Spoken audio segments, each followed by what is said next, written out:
સાબરકાંઠા જિલ્લાના પ્રાંતિજ કોલેજ ખાતે વસંતના વધામણા કાર્યક્રમ અંતર્ગત ગીત, સંગીત અને ડાન્સના પ્રોગ્રામનું આયોજન કરવામાં આવ્યું હતું। પ્રાંતિજના કમાલપુર ખાતે આવેલ Shrimati MC Desai arts and commerce college ખાતે કલ્ચર એક્ટિવિટી ગુજરાત સરકારની યોજના સપ્તધારા અંતર્ગત વસંતના વધામણા કાર્યક્રમ યોજાયો હતો, જેમાં કોલેજમાં અભ્યાસ કરતા વિદ્યાર્થીઓની અંદર રહેલ કલાઓને બહાર લાવવા માટે કાર્યક્રમ યોજાયો હતો, જેમાં વિદ્યાર્થીઓ દ્વારા ફિલ્મી dance, folk dance, group dance, ફિલ્મી ગીત, મિમિક્રી જેવા કાર્યક્રમોમાં ભાગ લઈને પોતાના અંદર રહેલી શક્તિઓ બહાર લાવવામાં આવી હતી। તો વિદ્યાર્થીઓએ મોટી સંખ્યામાં વસંતના વધામણા કાર્યક્રમમાં ભાગ લીધો હતો।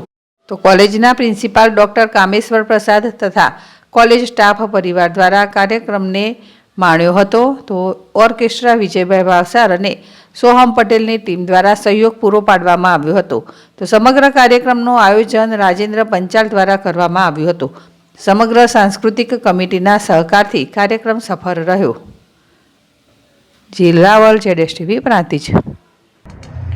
આજે છે કલ્ચરલ એક્ટિવિટી જે ગુજરાત સરકારની યોજના હોય છે સપ્તધારા, એના અંતર્ગત વસંતનો વધામણા નામનો પ્રોગ્રામ છે, જેમાં વિદ્યાર્થીઓની અંદર જે શક્તિ રહેલી છે કલાની, આપણી જે કુદરતી કલા છે, સાંસ્કૃતિક વારસો છે, એને બહાર કાઢવા માટે આજે એક સ્ટેજ પ્રોવાઈડ કરવામાં આવ્યો છે વિદ્યાર્થીઓને કે પોતાનું ગીત, સંગીત, નૃત્યને જે પણ કલા હોય એને રંગમંચ પર રજૂ કરે અને જીવનમાં જો આ ક્ષેત્રે પણ આગળ જવું હોય તો એમાંથી એને એક શીખ મળે। એના માટે વસંતનું વધામણા નામનું કલ્ચરલ પ્રોગ્રામ છે।